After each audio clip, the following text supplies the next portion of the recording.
Hello and welcome to this webinar. And with me here today, I have John from Ingenium Books. John, please let me know if you can hear me loud and clear. Yes, hi Henrik, and hi everyone. Thanks very much for coming to the webinar. We can hear you loud and clear. We're not seeing your image, but we see your splash page, Achieving Change, and we hear you loud and clear. Yeah, and welcome to this webinar where we'll tell you about how you can create engaging online courses yourself. And as just mentioned, with me today I have John, who is the organizer of the webinar, and right now he will have everybody's microphone muted, but at the end of the session with the Q&A, when there will be a Q&A, then he might tell some of you that he will turn on the microphone if you have a question that you would like to speak out loud. However, your microphone is turned off by default. Yeah. I just want to do a quick agenda for today, so you know what we will talk about. I'm gonna give a short introduction to myself. Then I will say a few words about why you should use the Achieving Change method, what it is, and then I'll give an introduction to some case studies that we are going to use through the session today. And then the session is gonna be divided into 3 parts. The first part is how you can move from having an idea about what you want to teach, then into an online course and to get a structure for your online course. The second part is how you can create engaging content that will keep the attention of your learners and which will make the learning journey way more fun and engaging for them. And then the third part is about effective assessment, where I will tell you and show you how you can assess your learners or your students in a way that will not only make them show what they have learned, but also make them look forward and be able to have a reflexive process which will change their opinions and achieve change. A short introduction to myself. I have a master in IT and learning, and then I'm a member of Rotary International. I have experience creating online courses from major international organizations, and also some of the case studies we will go through today will take starting point in those organizations. And then the training I have created has helped more than 50,000 employees worldwide. So that's one of the beautiful things about online courses, that you can reach so many people, even though you're just a few people creating the content. And then with the method that I have developed, the Achieving Change method, I have scientific proof that it works. In one of the training sessions, one of the courses I have created, we did a comparative study, and it showed that the people who received the training performed 20% better than the people not receiving training. And also, I work as an entrepreneur. I have a company right now where I create online courses for relatives to mental illness. And we have also done scientific measurements in my startup. And we have proved that we moved 36% of the people who take our online courses out of risk of getting sick. So you can really say that the method I have created works. And I will show you how you can make it work for you today. And just a few words about what the experts say about the Achieving Change method. Ben from edX by Harvard and MIT, he says that it's a critical and much needed tool for the modern workplace. And Monica Diaz from Stanford, she says that it's a compelling learner-centered approach to building effective and well-crafted online courses. And a few words about why Achieving Change. The Achieving Change method will help you to engage your students.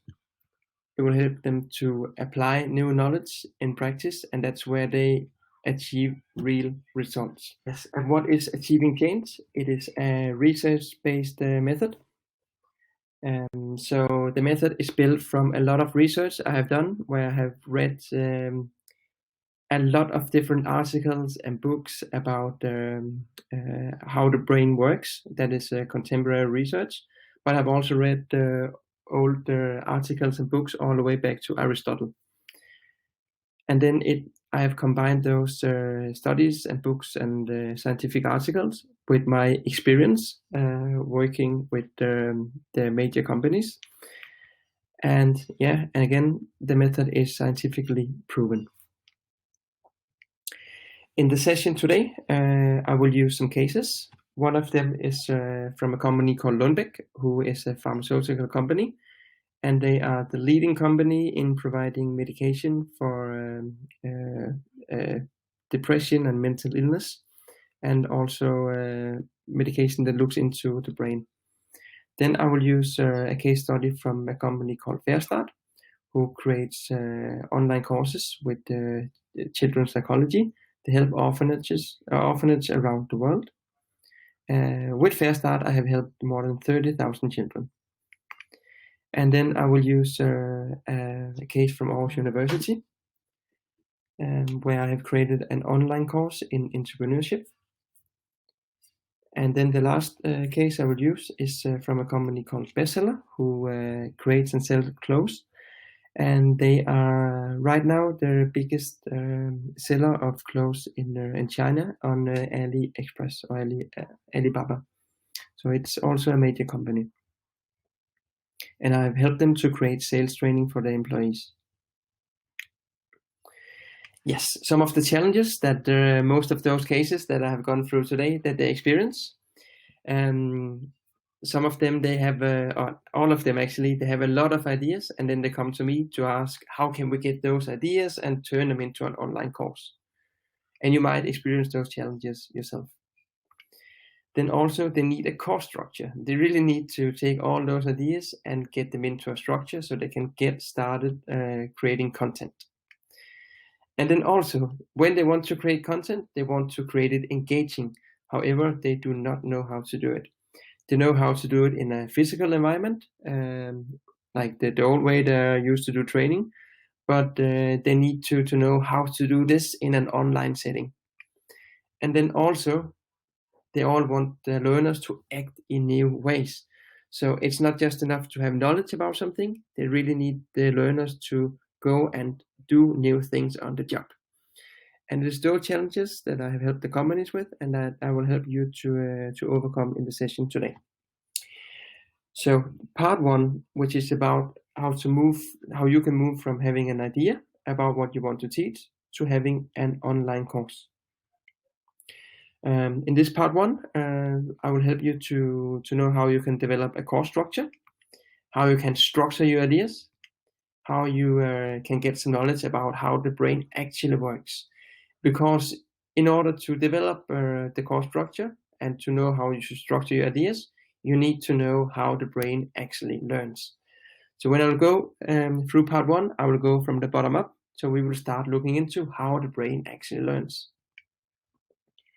And I want to start by mentioning a common misunderstanding, because there is a huge misunderstanding about how people learn. And that is that you can take some knowledge and then you just need an expert. And when you have knowledge and an expert, then you can just fill the knowledge into the head of the learners as it was petrol. And this is called the petrol pump pedagogy, or the petrol pump approach. However, this is not how people learn, or at least the majority of people. However, when I often talk to experts, they're so fascinated about their own content, and I think, I just need to tell what the content is about, and then everybody, they will be able to go and use this content in their own work. However, it doesn't work like that. In order to create learning that considers how the brain learns, then you need to activate 4 parts of the brain. The first part has to do with active testing, and that is when you apply something into practice. Another part has to do with concrete experience, and that can be presenting content. The third part has to do with reflective observation, and that is the reflection on the practical application that you or your learners do. So it could be that one of your learners, you give them some information, then you give them a tool that they should use in their daily work. And then when they reflect about, okay, how did it go when I used this new tool? That is the reflective observation. And then the fourth part has to do with abstract hypothesis, which is when you reflect about how to improve. And that is when you have this tool and you have already been reflecting about how did it go when I used it. And now I need to think about, all right, how can I improve in the future so I can be even better at using this tool and applying this knowledge on my job. And when we have this knowledge about how the brain works, we are ready to start by structuring our course content. And to do that, we can take a starting point in a method called 70-20-10. And this method, it helps us to structure our content, and it says that 10% of a learning experience for your learners, that should be video or information. And it would be theory through video, and then it could also be from a PowerPoint. But in this webinar and also in my book, I talk about videos because they have great potential to be more engaging for your learners. Then the 70% of a learning experience or learning journey, that should happen on the job. And that is applying theory in practice. And then the last 20%, that is feedback. So that is discussing and reflecting about the use of theory. Depending on the access you have to your learners, if it's in the workplace or not, then the feedback and discussion, they can take place on the internet in your workplace. It could be you use a tool like Yammer or Microsoft Teams, but if you have your learners in different settings, you can use different software programs to facilitate that feedback. However, the main point here is that according to the petrol pump approach, 100% of the learning experience should happen through, in this case, video or through information. However, I really want you to know that that is not the way to go. And in order to activate all the parts of the brain, you need to take some way starting point in a method that considers that you should use information, on the job training, and also feedback. When you identify your course structure, then within the videos, you should define your learning goals. And also then you can start to define content. And just give an example of how we can do it in a second.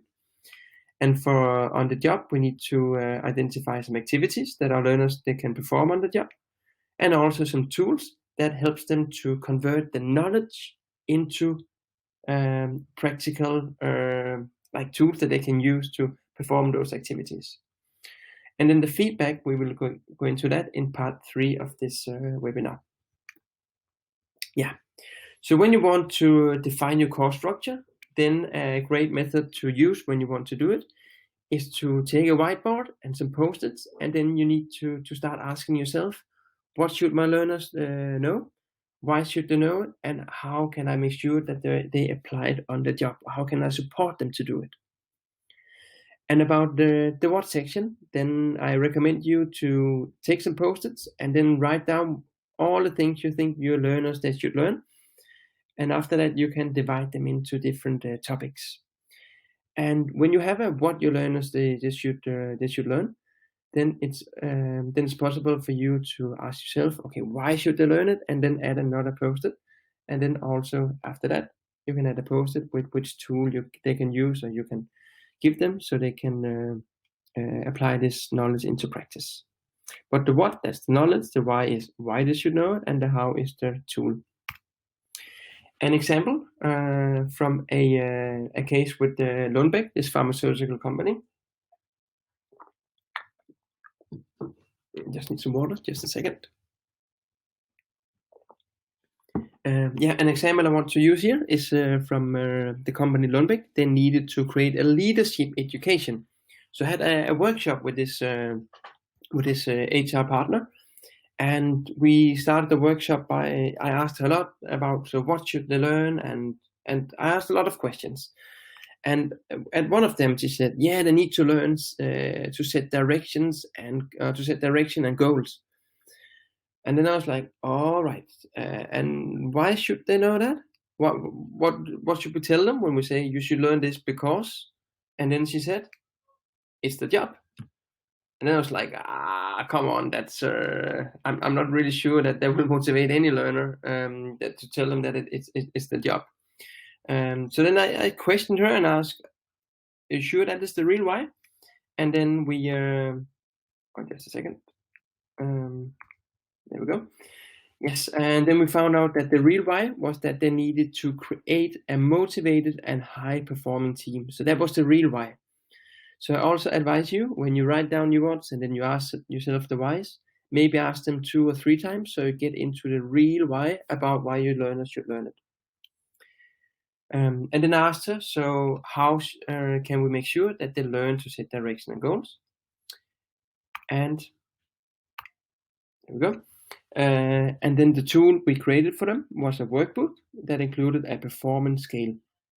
So this workbook they could use to go and help to set direction and goals for the staff in this so the leaders, they learn how to do that for the staff. So it was not enough just having knowledge or why. They also needed a tool so they could apply this new knowledge into practice and make a difference for the employees. Yes, so when you have your what and your whys, then it's possible for you to create a course structure. And as I said earlier, I recommend that you divide the what's into topics. And then you can also use an analogy from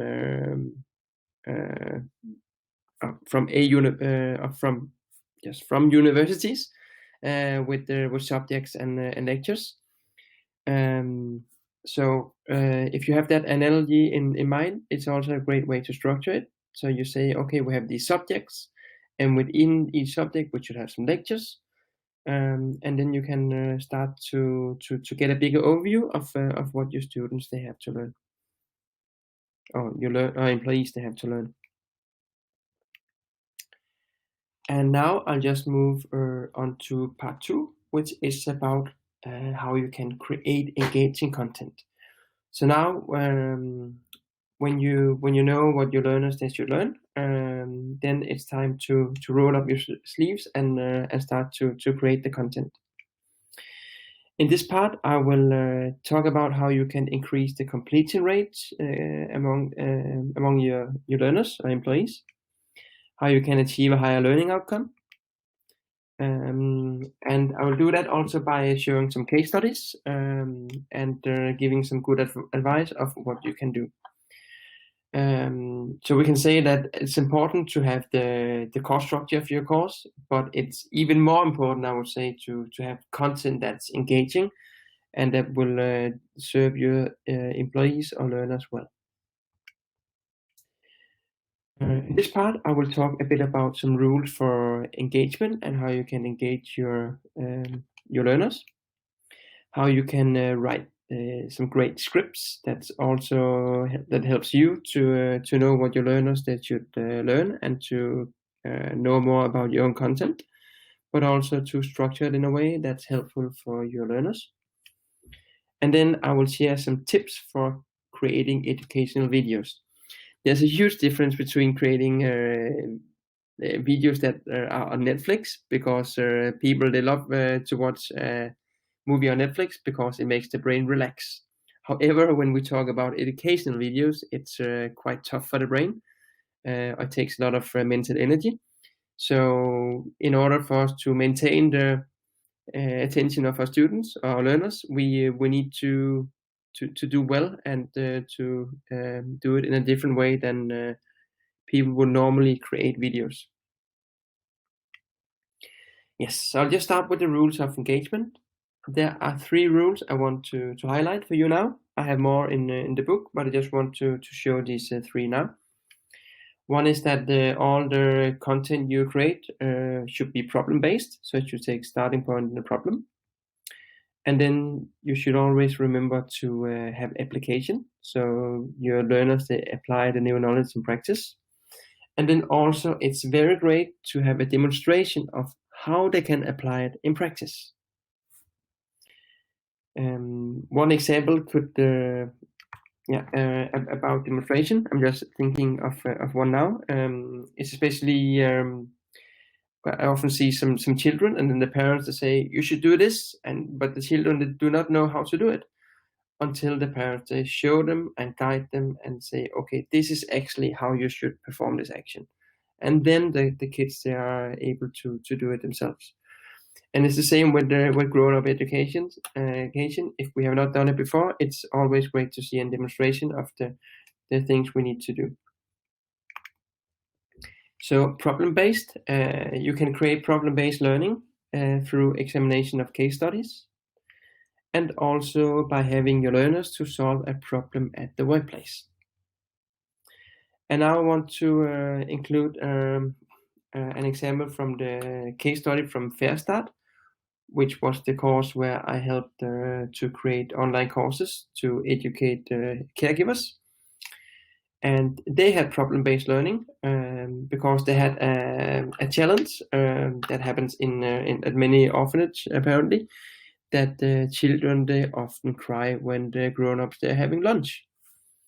So then they had this problem need to solve, that they need to avoid the children from crying. And I'll just come about the application in a second, and which relate to this case as well. Application has to do with connecting theory to practice and also to solve tasks. So in this case, in the Fair Start case, the employees, the caregivers, they had a task where they needed to be present for the children. So in one of the videos, the instructor said that there's this common issue that children, they often cry when you're having lunch. So now I'll give you some information about what happens and why they cry. And then he told them some theory. And after that, he said that now you need to go and use this theory, apply it in practice, and be present to the children. You do not need to sit just next to them. They just need to be able to see you. And the issue or the challenge was that usually these orphanages, the caregivers, they will go to a different room to have lunch, and they will leave the kids on their own. And then the kids will start crying. So now they had to try to just be present for the children, so the children could see that there was a grown-up in reach. And after that, they needed to share it with the peer learners to say what happened and how it worked for them when they were present. And a demonstration, that's an instructor or interviewee telling a story. That can be an example of how you can demonstrate something, or you can show how to use a model. That depends on the learning goals you have, and also on the knowledge you're trying to communicate.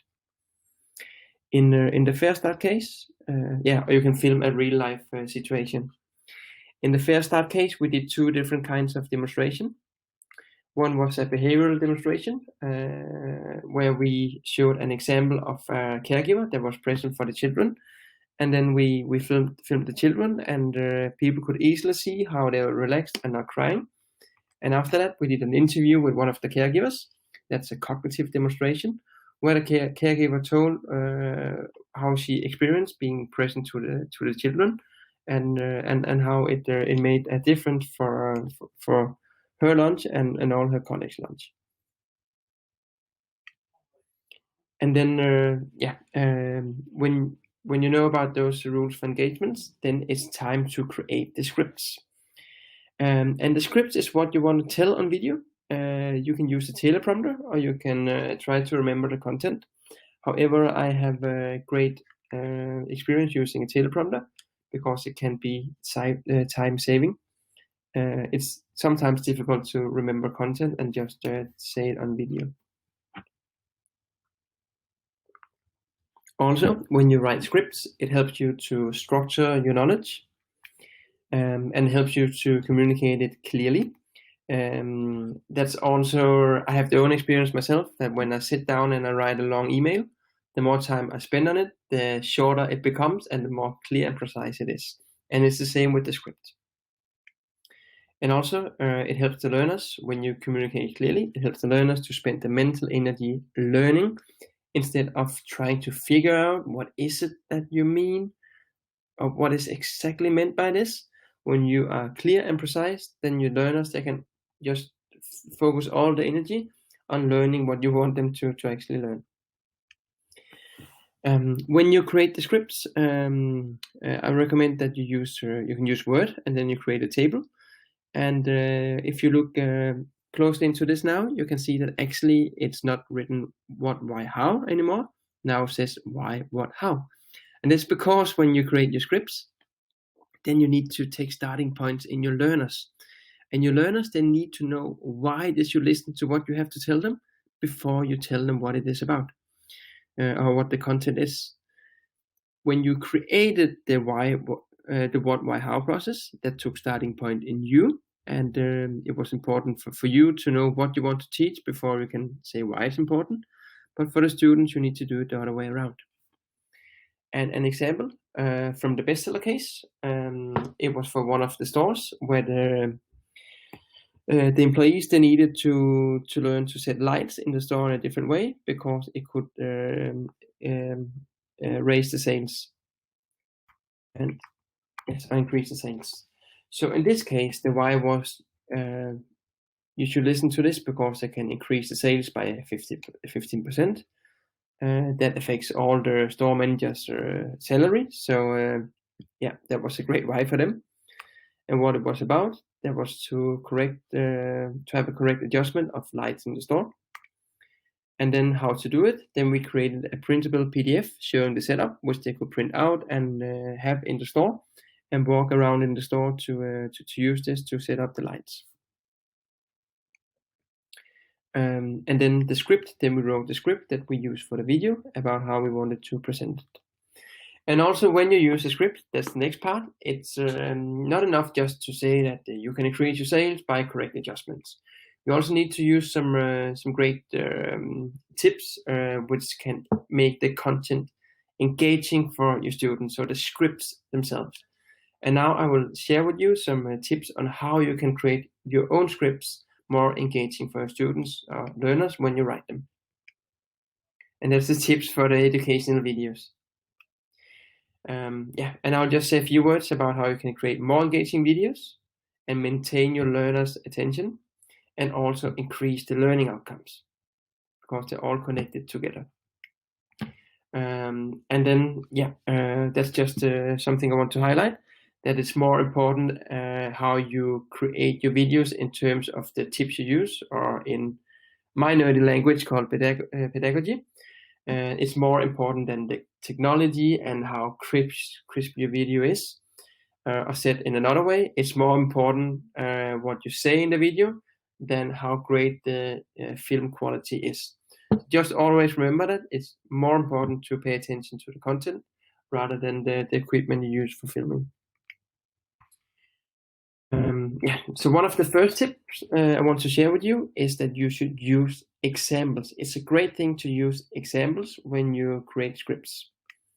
And then also analogies, storytelling, facts, and then also consider that the videos that should be 3 to 4 minutes long. So if your scripts gets very long, then you should consider dividing it into 2 or 3, depending on how long it is or the length. And I'll just share some examples with you of some examples. And I will take starting point in the university case, where I helped the university to create an online education for entrepreneurship students. So they needed to learn how to become an entrepreneur themselves. And the examples we used there was that they needed to tell the students that any idea can be great. In this course, the students needed to get an idea and work with that for the rest of the course. And some had difficulties choosing an idea, and they know that beforehand. So one of the lectures was about that any idea can be great. And the example we used was from something called Big Pens. Some of you might know it. It's a very common pen. And actually with this pen, if you look close to it, top of the pen. And when they created this hole, it actually saved a lot of lives, because some people, they would chew on this pen, and then it would get into their throat, and they would die from not being able to breathe, because it was stuck in their throat. However, then some people from Big, they got an idea that let's make a hole so people, they can breathe, and then they have time to get to the hospital and to get it out. And the example here was that even an idea that seems simple and stupid can actually be a great idea. Analogies, in that case as well, we used an analogy that is better to choose the bird in the hand. That means that when they had an idea, they should work on that rather than thinking about a lot of other new ideas all the time. And also that investors, they invest in riders, not horses. And that means that investors, they invest in the team and not the product itself. Like it's not that black and white, but it's an analogy to tell that the team is important. And then storytelling, that's all very important. It can help to make your script more engaging. In this university case, we use a storytelling from Netflix and about how they went from being a DVD rental service to streaming, and the challenges they met and how they pivoted their idea and turned it in from a DVD service to streaming. Facts. We use some facts that applies to logos. In this case, it was that 2 founders, they increased the odds of a startup success with 30%. And depending on your own content, you will have different facts, but it's a great thing to mention facts, because it also affects a certain part of the brain that has to do with logos. And also in the book, I write a bit about ethos, pathos, and logos, and how you can apply that into your online course creation. And then 3 to 4 minutes videos, that's due to big data studies. And in the university case, we had a script that was so long that we needed to divide it into 4 videos. 1 was about the why, and then we had 2 about the what, and the 4th about the how. So just to tell you that it can be a great idea to divide your scripts into additional videos. Yes. The last part of this webinar is going to be how you can create effective assessment. You need effective assessment to guide your learners, and you need to increase reflection and learning. As we saw with this illustration of the brain, 2 parts of the brain are active to have reflection, and you can use assessment to create this reflection. You can also have it in your course content, but assessment is a great way to strengthen the reflection and to facilitate it in a way that stimulates learning. And I know that a lot of you might think assessment is that's used to be something where you have to show that you can remember content. And yes, some people use assessment that way. However, in the webinar today, I will show you how you can also use assessment to guide your learners and to help them learn rather than just assess what they know. And also, with the assessment, I will show you how you can move knowledge from the short-term to the long-term memory of your learners. And by that, you can instigate change within your learners. There are 3 types of assessments I want to highlight in this webinar today. And I want to give and I'll just start with the 3 types of assessment, and then I will add the tips to each of them afterwards. So the 3 types of assessments I want to highlight is multiple choice, which some of you probably know. In most cases, multiple choice are used as something I would call in online courses called teaching for the test. That means that it's for compliance, and I guess some of you might know it. Those old school, boring online courses where you get some knowledge about a not interesting topic, and then you have to go through some quizzes to prove that you remember what was told in the session. and you probably fall asleep after that. However, you can also make multiple choice engaging and forward-looking, and I will show you how you can do that. And then peer feedback is also a great tool for assessing your students and to stimulate reflection. And then there's, of course, teacher feedback, where you can give feedback to your students. Multiple choice can be used to guide learners, and it's scalable. Peer feedback, it's encouraging. Studies show that it's more encouraging than teacher feedback. It's transformative. That means that you can actually engage parts of the learner's brain, which will make them change their opinions and habits, and make them work in new ways. Relearning could also be a word that we could add to this. And then it's scalable, because your peers, they can assess each other. Teacher feedback is transformative as well. It's guiding. However, it is not scalable. If you have 30,000 students, it's going to be tough for you to assess each of them. And I'll just give some tips about how you can use this different kind of assessment to assess your learners, and also guide them and help them to learn, rather than just prove that they can remember something. And reflection is a great tip to use, and then to have ongoing assessment, and I'll go into those in a second, and situational assessment, and forward-looking assessment. So reflection, and when you create reflection into assessment, that can be some questions where you ask about what. So that's about content. And then you have some how questions, which is about the process. How did it go when you did this and that? And then you have the why questions, which are very important, because they go and address the premise for the knowledge, which is transformative. And it is the why questions you want to ask your students.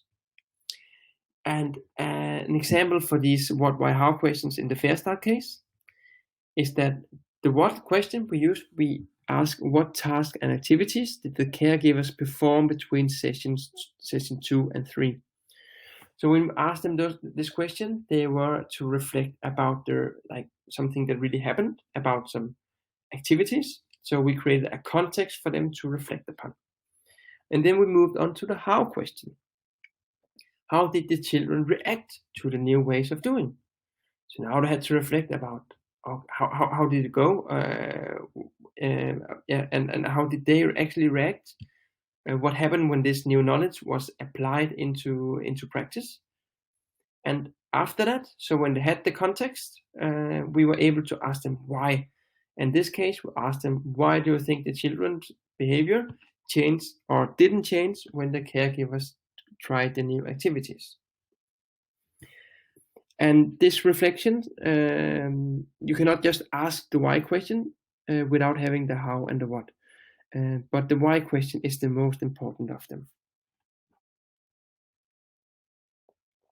And in the book, I give a lot more examples, and I also write about how you can create different reflective questions depending on which behavior you want to address, or which opinions. And then you have ongoing assessment, and you can use that to guide your learners and also to address misunderstandings when they arise. Too much multiple choice, for instance, it's asked at the end of the session. So if you're going to go through a 10-week course, and then at week 1 you misunderstand something completely, then you have to wait until lesson 10 to know if that is wrong, that you have misunderstood it. It shouldn't be like that. You should guide your learners and help them on the way. And you can try to imagine a road. And would you like to know which road to take before you go down there, or would you like to go all the way to find out that is wrong? I can ask in a different way. Would you like to take 5 steps into the wrong road and then know that it's the wrong road, or would you like to go to the very end before you find out? I guess that's an easy question to answer. And an example of ongoing multiple choice with the Aarhus University was that we had assessment every week. It was 6-week module. So instead of having a big end assessment, we had assessment every week. And then there was actually no big end assessment. The students, they had to do small assignments every week. So they were not afraid at the end that they had this huge, dangerous end assessment. They could actually enjoy it on the way and get feedback from the peers and just have a very great and motivating learning experience. Situational assessment, on the other hand, that is when you create something that is relatable for students and which makes it less abstract and also easier to understand. And an example, is that you use a narrative when you create situational assessment. So instead of just asking a simple question, then you need to use a narrative and to create an imagination of a story inside the learner's head before asking the question. And a situational assessment used by multiple choice in the university case, was that instead of asking why is it important to pitch, we told a story about an entrepreneur who was going to pitch and he met an investor and blah blah blah, and then we asked why is it important for this guy to pitch. And when they had this story in their mind, it was a lot easier for them to relate to the question and to be able to take their knowledge and apply it into that imagination and then answer the question. And then we have forward-looking assessment. So forward-looking, it also helps to guide your learners, it helps them to improve, and it guides them in the right direction. And by forward-looking, I also mean guiding assessment. So if your learners, if you have multiple choice, and if you ask them a question, and if they have a wrong answer, then instead of just saying it's wrong, then you can tell them this is wrong because this and that. And then also in this way, by having forward-looking assessment, you correct misunderstandings and you guide your learners in the right direction. And you tell them why they're wrong, but you can actually also tell them if they are correct, then tell them, yes, this is correct because this and that. And then you also help them to know why the answer is correct. And an example from the Aarhus University case is that we had a reply and the answer wrong. It will say, no, that's not correct. It's when you come out and talk to others about your idea that its development takes place. So Joseph, in this type, we had a question about the importance of getting feedback on your idea in order to improve it. And if they said that they did not need to go out to talk to others, then they would know why it wasn't correct, and they would correct the misunderstanding. And just to do a sum up before we'll go to a Q&A session. In part 1, we looked into how you could move from idea to an online course.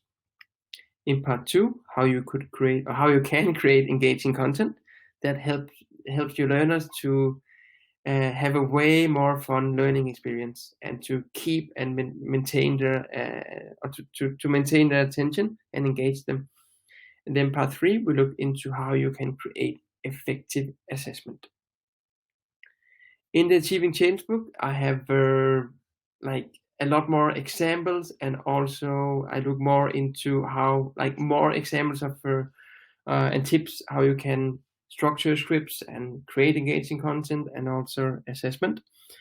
And in this webinar today, we have been looking briefly into 3 out of 5 steps in the book. So there's a lot more in the book that can help you to achieve change. And I hope that the book will serve you as a guide when you are creating your own online courses. And now I'll just end my presentation, and I will stop sharing my screen, and then I'll move to the Q&A. And you are more than welcome to write any question that you might have. And then I will your microphone will still be muted unless you write that you would like to use your microphone. And then I will just take some of the questions and I will read them out loud, and then I will give an answer to them. So please just write the questions you might have.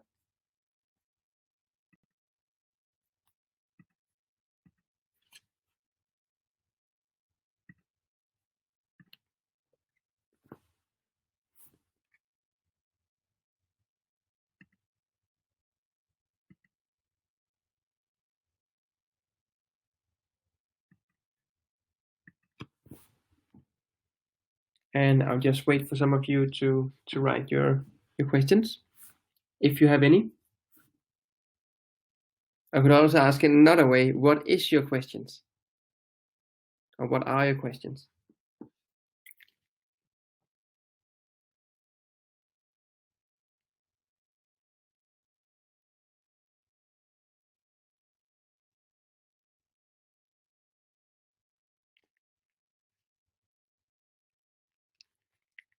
And John, do you hear me loud and clear? Let's see if John is still on the call.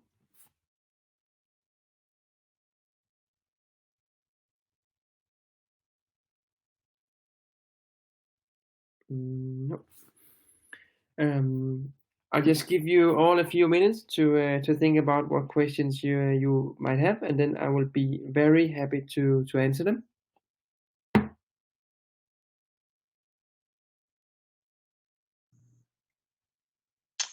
Hi there, Henrik, can you hear me? I'm still here. I hear you. Excellent. Yeah, Angela says thank you. Okay, yeah, I see that. Thank you very much, Angela. Yeah. However, if there's not any questions, I hope you got some new inspiration from the session today. And I want to thank you for being in listening to the webinar. And I really hope that you will use some of the knowledge and tips from the session today to create engaging online courses yourself. Because there's nothing worse in, at least in my world, that when learners, they spend their time on content that's disengaging. So I really hope that it has helped you today. And I, of course, also hope that you will be curious about the book and to see if there's something in there for you as well. John, do you have any last words to say before we end the session? I want to just thank you so much for presenting the webinar. I learned quite a bit myself, and it was great information, and I hope that everyone else gets finds some value in the webinar. And I do encourage them to take a look at the book. The book is got so much information in there that takes them down the right path for creating great online learning courses. Thank you, John. And I just see that we have a question from Sunday, who asks if we are going to award a certificate. John? Yeah, and I'm not sure what that means, Sunday. If you wish, I could enable your microphone and you could explain further what you mean by that. And I can presume that you're asking if you're getting a free book. I don't know, but please ask the question. Your mic is enabled, Sunday. Hello. Hello, Sunday. How are you? Yes, I'm asking the question whether certificate for attendance and our presence for listening to the program. Could you please repeat the question? You broke up just a little bit. If you could just repeat it or write it in the Q&A if we have trouble hearing you again. Just try one more time, please.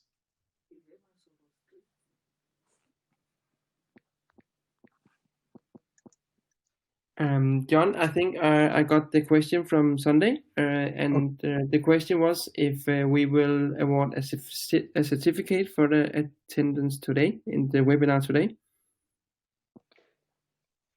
Oh, I see, a certificate for the learning. We could certainly issue a certificate that you have gone through this this webinar for sure. Thank you.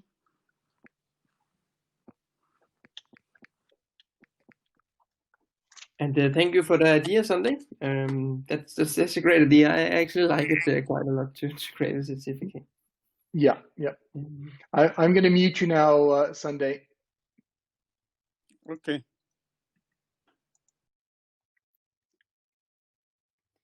And is there anyone else who has any more questions or who would like to say something?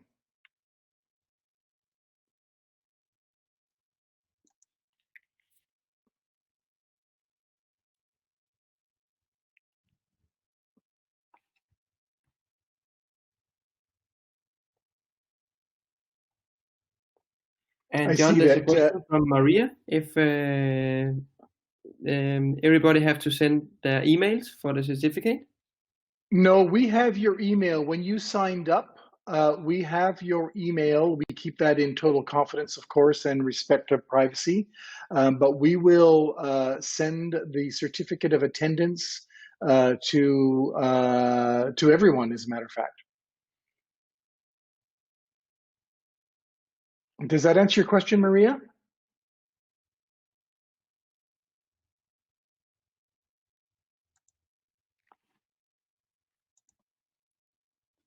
It seemed like it answered her question.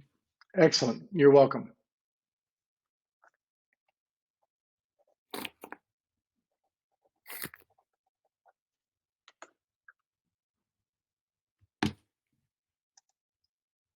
Well, if there are no other questions, we'll let Henrik get back to his work. We'll follow up with everyone regardless, thanking you for attending the webinar, and you'll have a chance to reply to us. And if you have any more questions or interest in purchasing the book, you'll be able to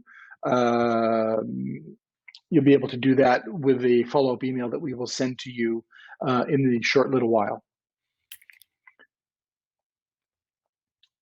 So if there's no other questions or no one else would like to say anything, we'd like to thank you very much for attending. Henrik, thank you so much for the webinar. And we look forward to more in the future. Thank you, John, and thank all of you for attending. I wish you all a great day, morning or evening, depending on where you're placed in the world. Have a great day, everyone. Bye. Bye-bye.